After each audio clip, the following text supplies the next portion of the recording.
This audio presentation of the Sun Papers, number 44, Prove Me Now, Saith the Lord, is brought to you by Christ Consciousness Channel, copyright 2023, all rights reserved. The time has come for you to know more of the realities of life. So we now ask you to try to realize the life that, as a soul and a disciple of Christ, you are actually living in the soul realm of the kingdom. That realm where you are consciously and always when your body sleeps, and when you are free to give all your attention to that life and your work there. As you now read, forget that you are in a body of flesh, but are truly living in a younger and a beautiful spiritual body, perfect in its health and strength, for it is formed in the image and likeness of God. And you are living likewise with many others in similar bodies, in a beautiful and perfect world beyond all comparison to the world of physical matter. For it is the real and ideally perfect of what the outer world would be, if man had available and was using all of his divine faculties and powers and was in no way limited by lack of understanding of what was pure beauty, goodness, loveliness, gentleness, brotherliness, selflessness, and truth, and was therefore always living and expressing these qualities. This may be a little difficult for you to imagine now, but as we go on you may find yourself in a consciousness where all these things will seem natural and an actual part of your being. Therefore, try to see yourself living in this perfect world in a home truly suited to your innate nature, satisfying your every cultural and aesthetic taste and need, and in social relations with others happily leaving nothing to be desired. There everyone has his own work and is always busy at it, for he or she fills a perfect part in a perfect plan, where the loving desire and purpose of each to fulfill his or her part in keeping the whole in perfect order is supreme. Naturally, then, you are working in closest cooperation with all others to that end. Each one there being a producer, plenty is provided for everyone's needs, for as each one produces a large surplus above his own needs, such surplus is stored and kept available for the use of others. Because of this, each one thus being a worker and producer, there is always a big surplus, despite the fact that no one works more than a few hours a day or 2 or 3 days a week, leaving plenty of leisure for study and time for service. Try to realize that our life as souls in the soul realm is a very actual life, is our real life, the one here in the outer being but a sorry and sordid expression of it, due to man's wrong teachings and beliefs concerning God, his self, and life's purpose for him. There we live a far more natural and full life, complete in every department and detail, so ideally perfect that it is beyond the capacity of our human minds to conceive it. Let us tell you the wonderful part of that life. We seem to be living in a very atmosphere of love, knowing it both as the Father's love and his consciousness. For from that atmosphere we derive everything we are and need. Let us see if we can explain. There everyone knows that God is all in all, that it is in his consciousness we live, move, and have our being. We know therefore that his consciousness is our consciousness, and what life we have is his life, and consequently that all of his wisdom, power, and love comprise our very nature, that from his consciousness, what you would call the air, is supplied everything we need. For do we not breathe in that air, the breath of God's love, do we not live in it? Then is it not our life? There, of course, we need no food to sustain us, for God's love life as we breathe it in is our life, our sustenance and supply. And of course that life provides and maintains us in perfect health and strength, even as his love consciousness inspires our every thought, word, and act. For being in his consciousness, and therefore being one with him, his will is always being expressed through us, is our will, for there is no other will, even as there is no other life or consciousness. From this you can see there is no self, no possible sense of separation, for all being of one mind and one will, we are all part of an all which rules and is our life. God's love thus being the animating essence and motive power of our life, service or the doing of God's will is always uppermost in our minds. And so we spend most of our time, when not engaged in study and in the little necessary work that is our part, in helping others, in teaching children or our younger brothers in spirit, when such work is apportioned us by those in charge, but principally in watching over, inspiring and helping those still in the flesh, at night, remember, when our bodies are asleep. For even as our souls have reached this oneness of consciousness, And as all the children of God are also a part of his consciousness, we can never rest until everyone still wandering in the darkness of self and a fancied separation from him is brought into the light of his love, that they too may partake of and be consciously part of his love life. Also, may we tell you, many of us have so trained and disciplined our human expressions that during the daytime in the ordinary routine of work, our presence and guidance is not required, leaving us free in the soul realms to do many deeds of service, visiting dear ones and others needing help, inspiring, encouraging, and strengthening them in the problems confronting them.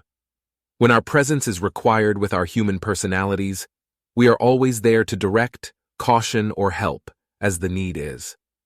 Many are beginning to realize that they are much more than what their human minds have pictured themselves to be, that they are souls living in a higher consciousness, directing the life and activities of their human expressions, which are but instruments they are developing, disciplining and training in preparation for the time when they can take full possession of and live their lives, do their will, and be their real selves in them, without let or hindrance of any kind. Even as we have pictured to you, they are now living as souls in the kingdom.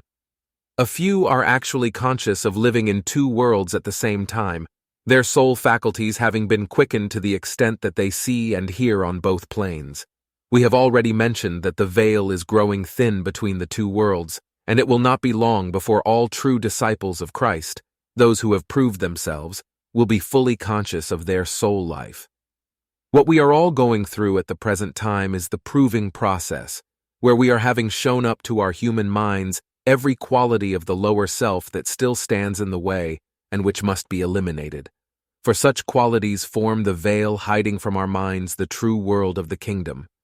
When the veil is finally lifted, which will be only when the divine union takes place and the lower and separate self is no more, all of its forces having been lifted up, transmuted, and given over wholly to the Christ's use, then your center of consciousness will be transferred from your outer or human mind to the innermost of your heart, in the soul realm, and you will be living in your true consciousness as a son of God in the real world of the kingdom.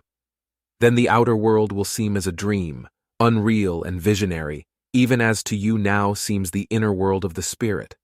Then you will know that the real world is almost the exact opposite of what you now see in the outer world, that it is all good and all perfect, as compared to the dark, evil, hard, limited, and imperfect conditions now manifest everywhere to your outer senses.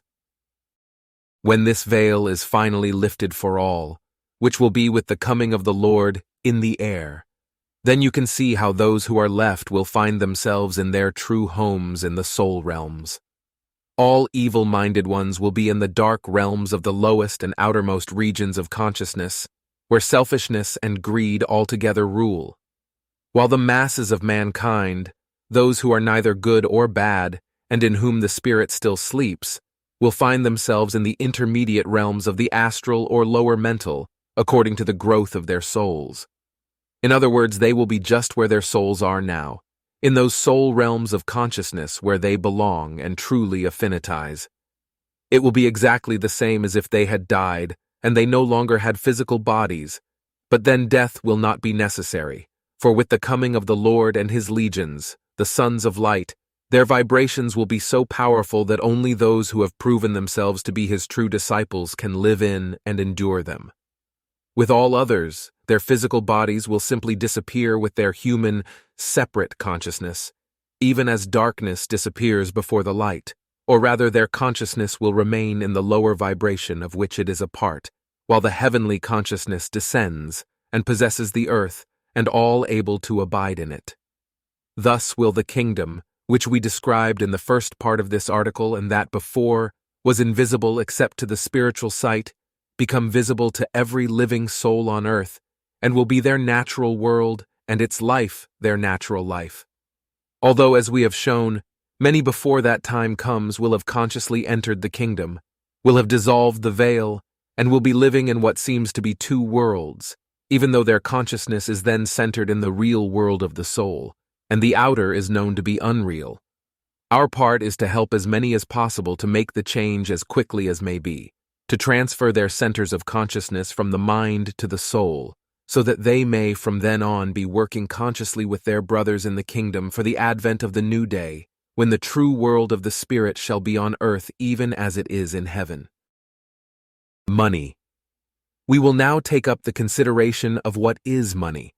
The dictionary says money is any material that by agreement serves as a common medium of exchange and measure of value in trade. But let us see if we cannot bring out the spiritual idea, the real meaning and purpose of money. For as you must realize money is not used or needed in heaven, then it must be a substitute for something that is used there, but which man either cannot or will not use here in his dealings with his fellow men. Think on this for a bit and see if it must not be true. First, let us consider why money is not used or needed in heaven.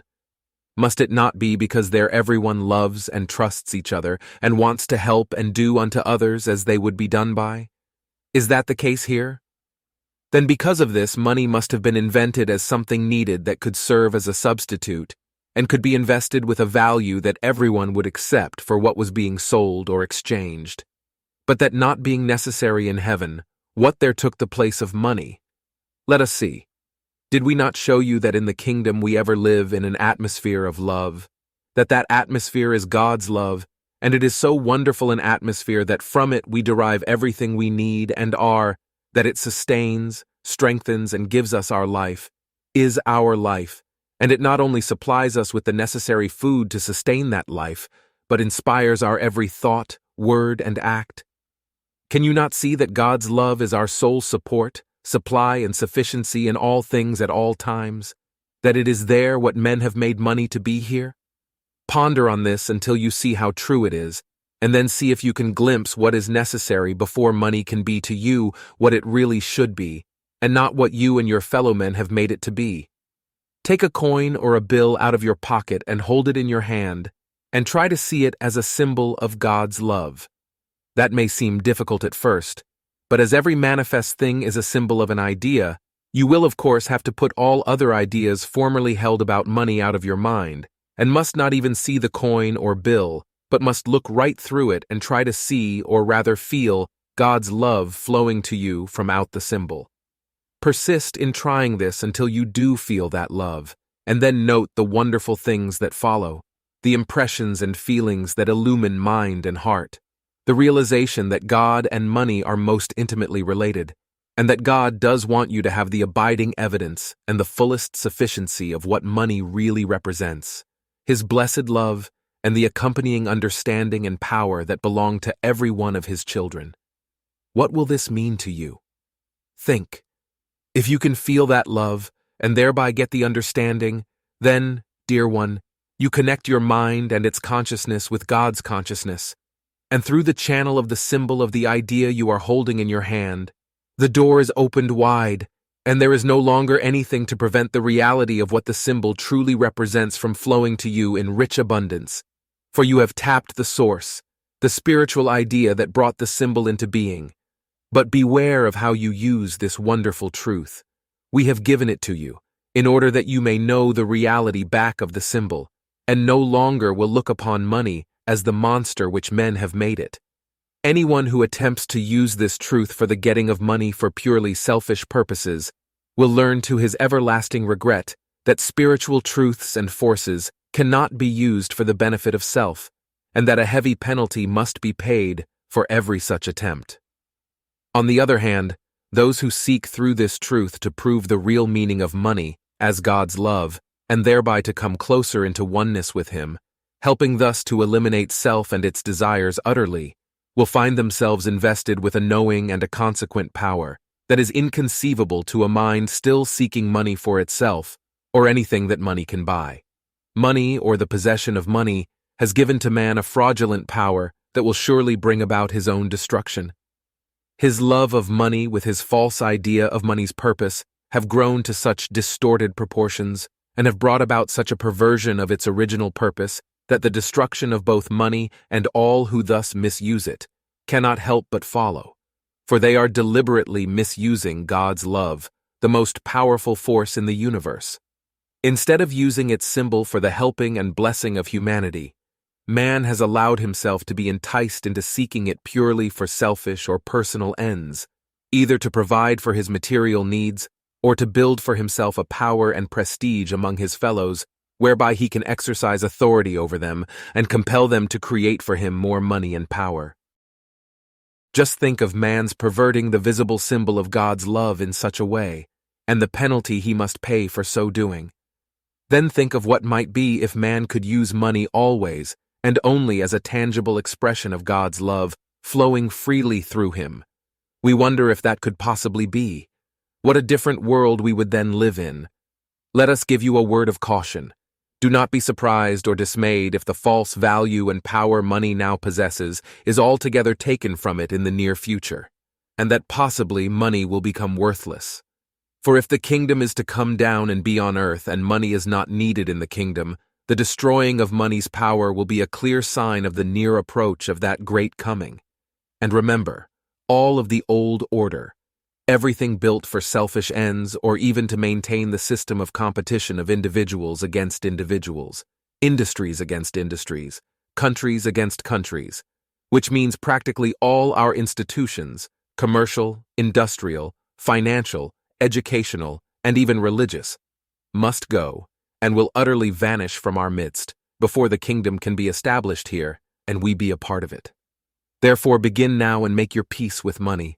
Learn always to see and know it as an expression of God's love and power, for it is the power that can make you anything you will, when your will is united with His will by such seeing and knowing. God, who is all in all, who is therefore all that you are and all that money is, when your mind and its ideas are thus united with His on the money idea, you are in its vibration, are on its wavelength, to use a radio term, and it must flow to you from the all of His mind, as long as you keep the channel of your mind open by a perfect seeing and knowing. Then whenever money comes to you or you give it to others, always see and feel it as a direct evidence of God's love that you are either receiving or giving. Let your love flow forth to God in return, to God who is within both you and your brother, who is all in all, who is the love which always blesses, when we see Him as He is. We have given you these truths to help you in these dark hours of trial and tribulation. Praise God and thank Him daily, hourly for His many blessings. Prove to Him now that you are worth of what He has given you and of all that He is waiting to deliver to you. Prove me now. In the July paper and in the above, you are provided with much food for thought, nay, much food for your soul, which, when fully digested and assimilated, will prepare you for what follows. You have been shown the only way of release from the depression in which the whole world is now involved, that you must lift your mind entirely from it and require it to stay in your true consciousness, that of a Son of God. We have shown that in order to do this, you must deliberately and persistently practice thinking, speaking, and acting as a Son of God, until you are actually living in your true consciousness in the kingdom, and there is no longer a lower and a higher self, but only you in your Christ consciousness, seeing God in all things and knowing your oneness with Him. If you are now practicing working from this consciousness, then you have digested and are assimilating the food supplied, and through the grace of the Christ Spirit within the power is being given you to be your true self on earth, as well as in heaven. No, this is not impossible. It is your divine heritage and nature, and it but awaits your recognition and acceptance to manifest here and now. But it cannot manifest until you assume that it is so, and begin to act accordingly. What do we mean? That not until you begin to assume your true nature will the power start to flow through quickening in you the full consciousness enabling you to act as a Son of God. We are trying so to inspire you with the truth of your real nature and power as a soul and Son of God, being ever ready to come forth into expression, that you will begin now to assume your sonship, will go about in that consciousness, and will prove to your human mind that you and your Father are one, and all that He is you are.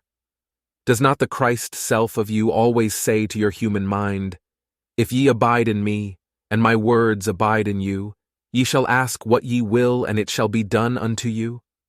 Surely you can see that means if it abides in your Christ consciousness, and your words abide in its consciousness, they will inspire and direct all its thinking, speaking, and acting, and it will no more need anything, for you will provide it with all things, even as you are now provided in heaven. We know that you cannot get your human mind to abide continually in your consciousness at first, but not unless you persist and require it to do so more and more each day, can it get the habit of so doing. And we know that you cannot get it to abide at all unless you have brought it to a more or less clear realization that you are its true self, and it and its personal self are nothing, can do nothing, can have nothing, only as you give them the power to be, to do and to have anything. But you are supposed to have brought it to such realization through the proving of the many teachings given it in the past, and so you should fully understand and be able to respond to what we now shall say. Consider carefully every word.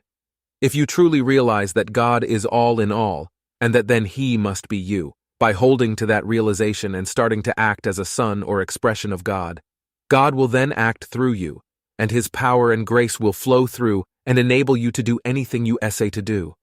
We do not ask you to believe this, but we do ask you to try it, to prove it, to show your God self that you are ready to put yourself and your instrument wholly in His hands, so that He can empower you as He wills. Is it unnatural that as His Son you should assume to be like Him and to use His power as a God? Did He not form you in His image and likeness so that He can express the fullness of His nature through you? Then why limit Him any longer by deeming yourself less than you are, a son of the living God, and joint heir with Christ? The time will soon be when you must assume your true nature. When we tell you that by assuming to be what you actually are, the proofs must follow, you will see how close you are to the reality of your divine nature without knowing it. All that you have to do is to know that God is all, is you, is every faculty, power, and quality of your nature, is your life, your mind, your body, every part of yourself, that there is no weakness, limitation, or imperfection in you because He is all that you are. Think on this long and earnestly until you get it. Then you must likewise know that He, being all, is everybody and everything that is, that they are therefore all good and perfect, as expressions of Him despite what your human mind tells you, and that there is nothing else but Him. You must hold to this truth, though all the world deny it. Can you see what that will gradually do to your consciousness? It will make you soon to see, hear, feel, smell, taste, think, believe, know, be God only. He will then fill your consciousness to the exclusion of all else, and thus will be yourself, the only self there is. Ah, dear one, if we can only get you to see this, to prove it for yourself, what a glorious blessing will be yours. When you can by doing this thus make yourself as God, not a God, but as God, of the same nature and substance, then by this knowing the natural flow of God expression will take place, and you will begin to understand you are under grace, will taste of the unutterable sweets of the Christ nature.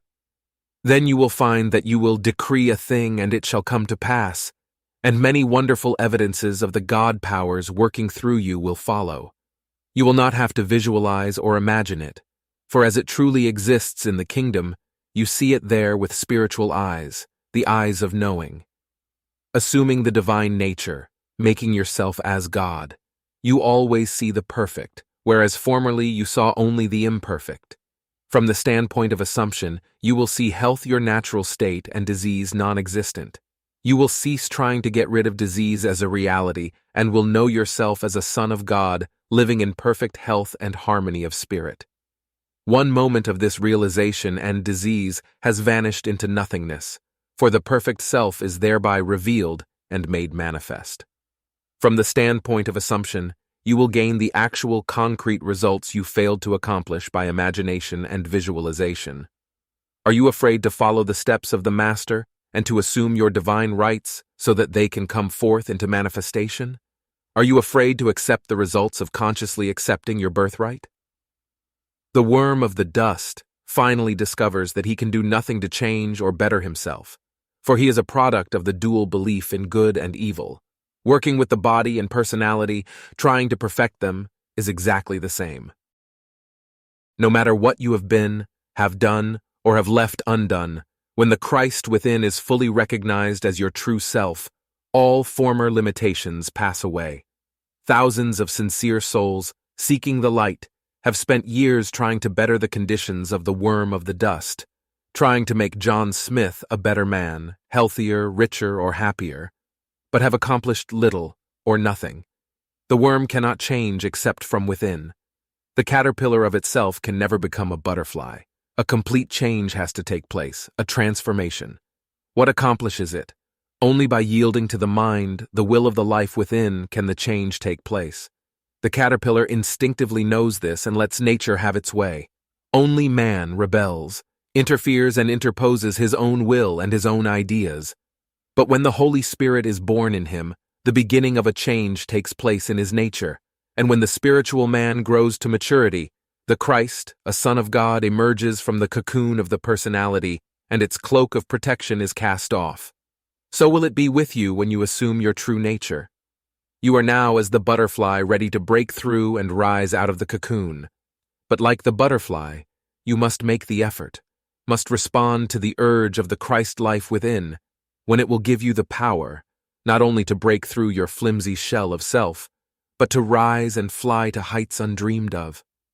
Then your new being will be so far removed from the old, that the old will be as a dream. The former things shall pass away, they shall be remembered no more, neither shall they come to mind. Then as a son of the living God, living and moving in your new kingdom of expression, all fears and worries, the cause and effect of the John Smith personality, will drop away and be even as the cocoon of the butterfly. Be still and know I am God, then takes on a new meaning. Be still and assume the glories of the new estate. Assume them in the secret place, easily, naturally. The power to do so will be given you, remember. Assume them and rest in the quiet knowing of your true self. In that knowing you will see nothing, hear nothing, be aware of nothing in the without, but you will see all, hear all, and know all in the within. Be still and serenely assume the God-given qualities and hide them deep within the silence of your new consciousness. Then they will burst forth when needed as glorious expressions of your freed being. Be not afraid, it is I, who stand at the door and knock. I am always there, awaiting your recognition and letting me in, waiting to give you of all that I am and have, to use in the expression of the Christ self, which you then will be in full consciousness. Identify yourself now with me and be at peace. Prove me now, saith the Lord of hosts, and see, if I will not open you the windows of heaven and pour you out a blessing, that there shall not be room enough to receive it. Malachi 3:10. We are glad to credit a number of thoughts in the above to Walter Lanyon, taken from a most inspiring article entitled Assumption in the Metaphysical News, Seattle, the June 8th issue.